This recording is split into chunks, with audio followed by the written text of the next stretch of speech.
Buenas noches, bienvenidos al Criminalista Nocturno.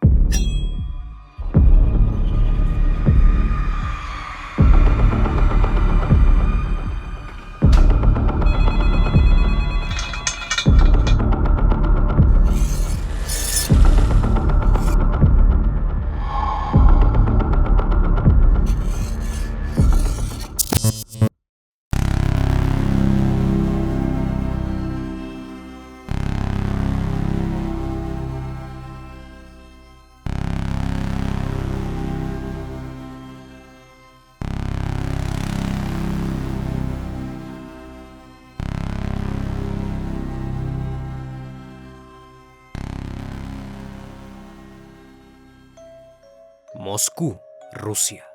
El Parque Vítsa es conocido como el parque natural más grande de Moscú, con una expansión territorial de 2.200 hectáreas, que alberga una gran cantidad de vegetación y un amplio bosque, donde decenas de personas acudían diariamente a caminar o a realizar actividades recreativas, el cual es un espacio perfecto para escapar de la ciudad y la rutina. Sin embargo, este bosque también fue escenario de hallazgos espeluznantes que empezaron a ocurrir en el año 2001. El patrón de las víctimas era muy similar, todas ellas evidentemente vulnerables, pero no fue hasta el año 2005 que 7 hallazgos durante todo ese año en el Parque Vítsa pusieron en marcha a la policía, ya que la prensa empezó a nombrar al responsable de tales acontecimientos, el maníaco o la bestia de Vítsa.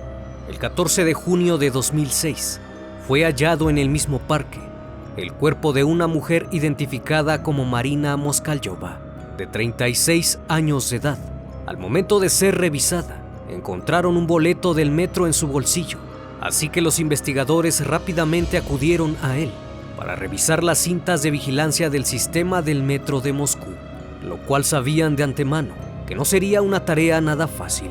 Lo que en esos momentos no sabía la policía era que la víctima había dejado una nota a su hijo diciéndole que iba a salir con Sasha, cuyo nombre es utilizado como diminutivo de Alexander, un compañero de trabajo del centro comercial, y que había dejado el número telefónico de este.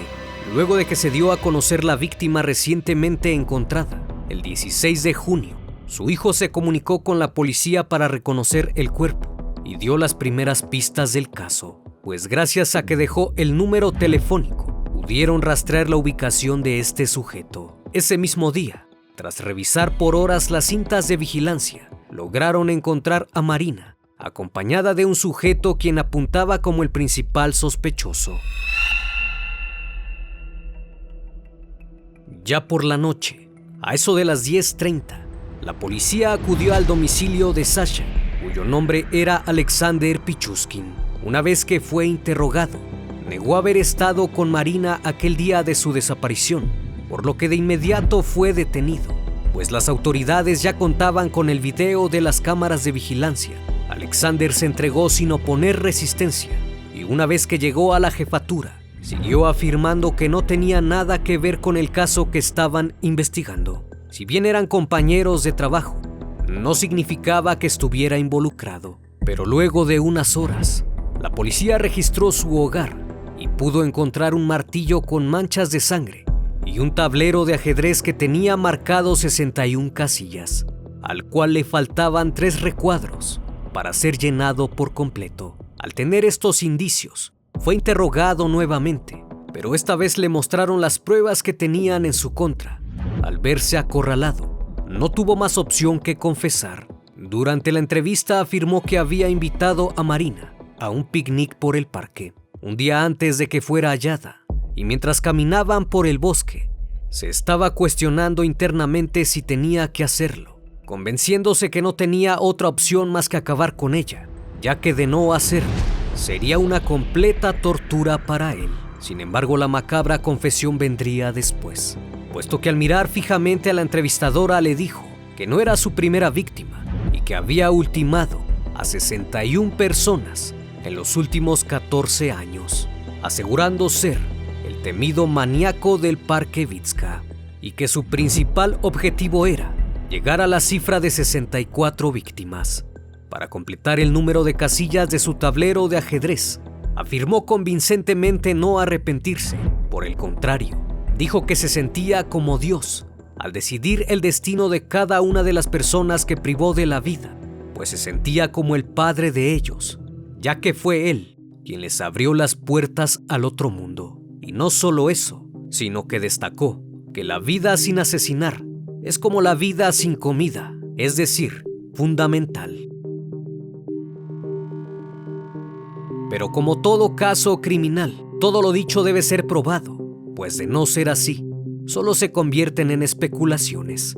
Así que la policía de Moscú le pidió los llevara a todos los lugares donde había perpetrado los crímenes. Él accedió sin problema y con una leve sonrisa les dijo a los investigadores que les mostraría punto por punto. Ahora había que realizar una reconstrucción de los hechos y confirmar el número de víctimas, pero también debían recorrer todas las etapas de su vida para poder entender su conducta y cuál había sido el detonante de sus actos.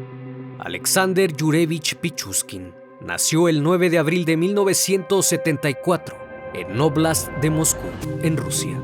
Su padre era un hombre alcohólico y agresivo que lo abandonó a él y a su hermana durante su infancia, creciendo en un ambiente disfuncional, donde pasó al cuidado de su madre. Cuando llegó a la edad de 4 años, hubo un evento importante en su desarrollo, debido a que se cayó de un columpio y recibió un fuerte golpe en la cabeza, que lo dejó con un impedimento del habla, provocándole un daño cerebral. Por esta razón, fue enviado a un instituto para niños con discapacidades. A partir de entonces, le costó relacionarse con otros niños, ya que casi no hablaba y no era muy sociable. La mayor parte del tiempo se la pasaba solo y sin expresar palabra alguna.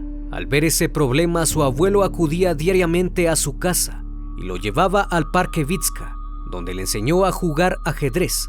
La mayor parte del tiempo la pasaba en compañía de su abuelo, y conforme fue creciendo, iba desarrollando un comportamiento agresivo que lo llevaba a peleas constantes, incluso con niños mayores que él. Muchas de esas peleas eran provocadas sin razón aparente y por consiguiente, nadie quería estar junto a él, puesto que muchas personas lo consideraban un niño problemático. Pronto se empezó a llenar de ira cuando algunos niños lo empezaron a llamar retardado. Su abuelo, en un intento por ayudarlo, se llevó a Alexander a vivir a su casa y le inculcó su gusto por el ajedrez, en donde mostró ser muy bueno y muy hábil, tal grado que participó en los juegos de exhibición contra hombres mayores que solían jugar en el Parque Vitsa.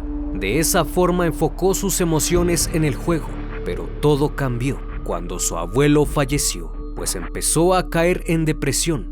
Tuvo que marcharse a la casa de su madre y ésta, al ver a su hijo tan afectado, adoptó una mascota, la cual le sirvió para mejorar su humor, pero aquella pérdida fue muy significativa para él. Para calmar su dolor y su conducta agresiva, empezó a refugiarse en el alcohol. Continuó acudiendo al Parque Vitsa, donde solía jugar ajedrez y emborracharse con los adultos. En una ocasión decidió llevarse una cámara para grabar en el bosque. Al ver a un niño que se encontraba solo, empezó a amenazarlo y fue tras él, sin dejar de grabar. Al ver el pánico del pequeño, sintió una sensación de poder, que poco a poco sería una necesidad que debería satisfacer. En otra oportunidad, sostuvo a un pequeño de una pierna y lo levantó. Sin apartar la cámara, se filmó a sí mismo, diciéndole: «Ahora estás en mi poder y voy a dejarte caer por una ventana». El pánico del infante lo hacía sentir poderoso y algunos días observaba los videos para satisfacerse emocionalmente. En su adolescencia era conocido por ser un hombre amigable y sensible, una persona que se preocupaba por los animales, siempre bien vestido y arreglado. Sin embargo, casi no tenía amigos. Pichuskin creció en el número 2 de la calle Kersonskaya, en Moscú. Vivía ahí con su madre, su hermanastra menor y la familia de esta, que constaba de su esposo y su hijo, en un apartamento de 2 habitaciones en el 5º piso, a solo 6 minutos del Parque Vitsa. En 1991, Alexander se enamoró de una vecina llamada Olga Mekasheva, de 17 años. Tras varios encuentros, ella perdió el interés en Alexander por su forma tan seria de tratarla y dejaron de frecuentarse.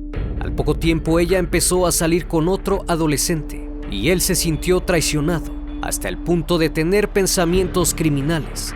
En 1992, el caso de Andrei Chikatilo estaba en pleno apogeo y pronto empezó a despertar interés en el caso, sintiéndose motivado a actuar ante sus impulsos. El 27 de julio de ese año, había estado conversando con un compañero de clase llamado Mikhail Odichuk sobre su intención de asesinar a alguien y le pidió ayuda a él para poder hacerlo. Este accedió, pero pensó que Alexander no hablaba en serio.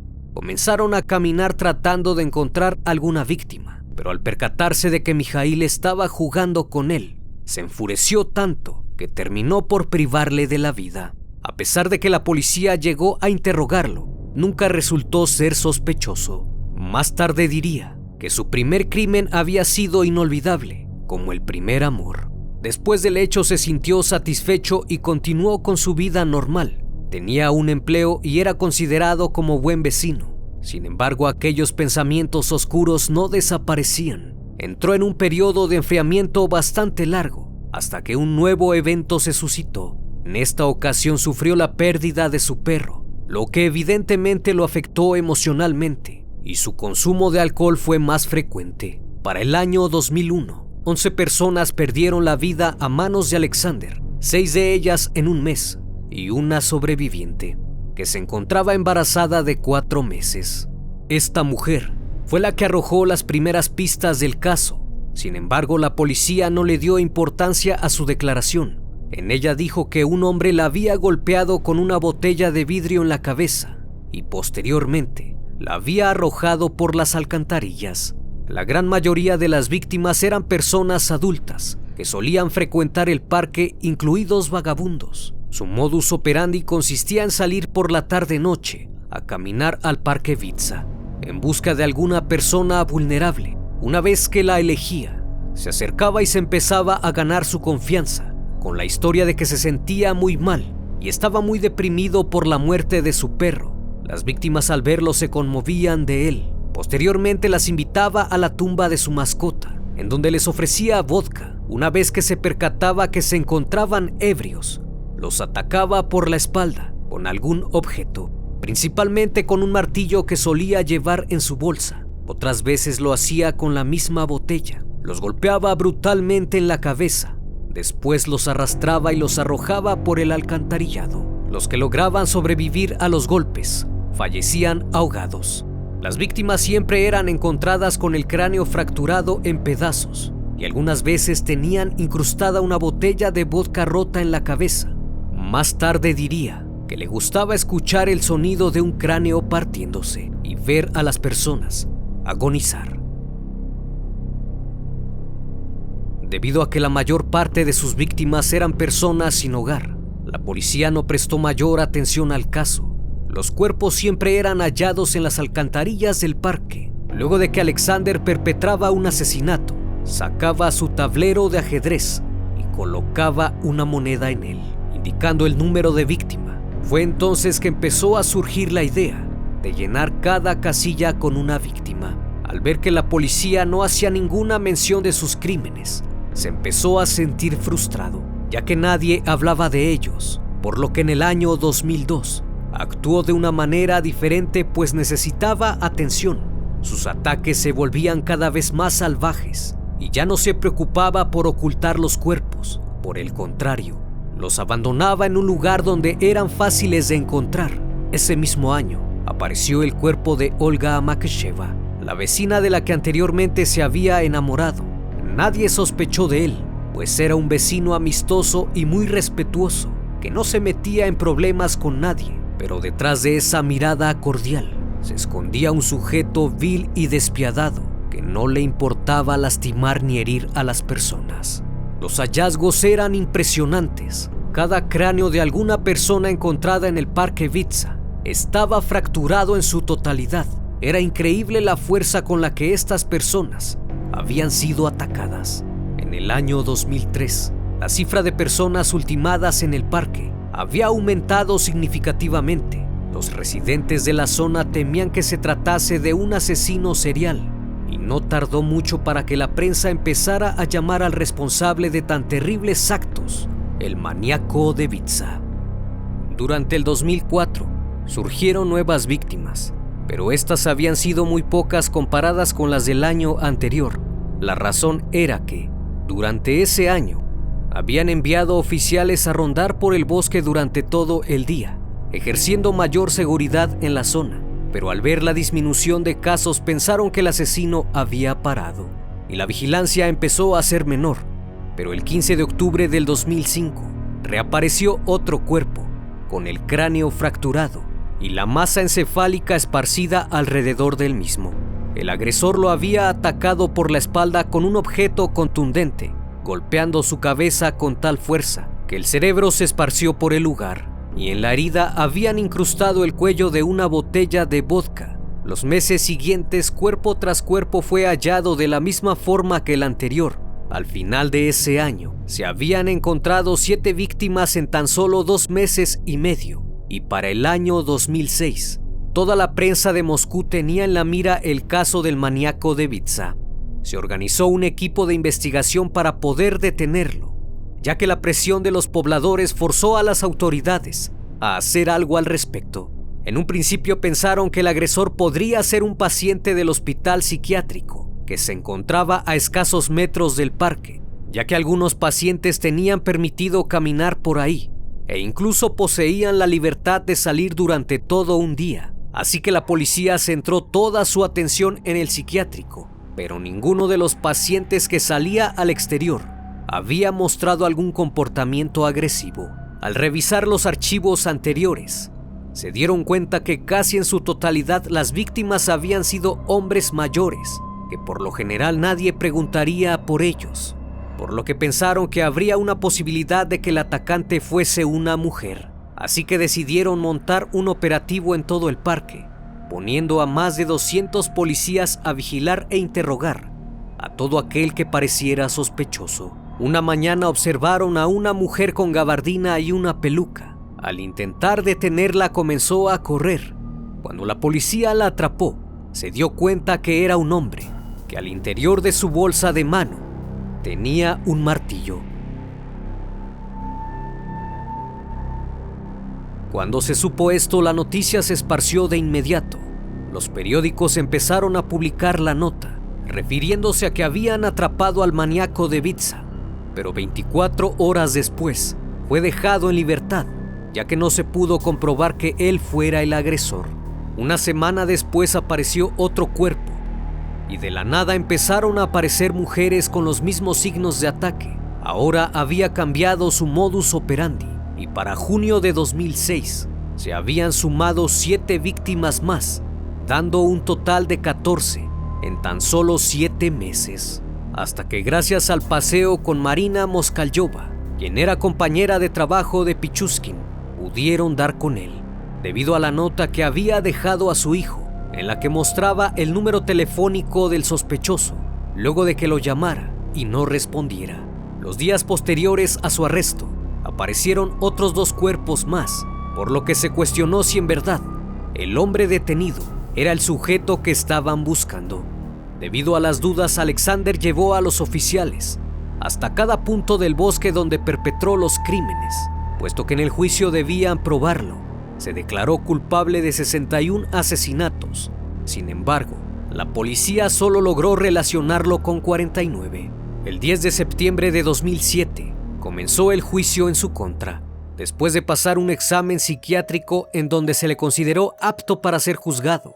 En este caso, Alexander Pichuskin no quería que lo vieran como un enfermo mental, sino más bien como una persona que le gustaba asesinar. Debido a que los familiares de las víctimas estaban enardecidas, tuvieron que ponerlo en un cubículo blindado para evitar alguna agresión. Durante el juicio se mostró indignado porque solo lo estaban acusando de 48 víctimas, cuando en realidad eran 61, y lo consideró injusto para el resto de sus víctimas. El 29 de octubre de 2007 fue sentenciado a cadena perpetua. Nunca se mostró arrepentido y, por el contrario, dejó muy en claro que él fue el juez, el acosador y el verdugo de cada uno de ellos. Finalmente dijo que planeaba terminar con la vida de 64 personas, que era la cantidad de casillas en su tablero de ajedrez, lo que le hizo ganar su otro sobrenombre, el asesino del ajedrez. Como siempre, fue un placer estar con ustedes esta noche. Espero que sigan pasando un excelente día y estén de lo mejor. Si aún no estás suscrito, te invito a que lo hagas y seas parte de esta gran comunidad. Esto es El Criminalista Nocturno. Hasta la próxima emisión.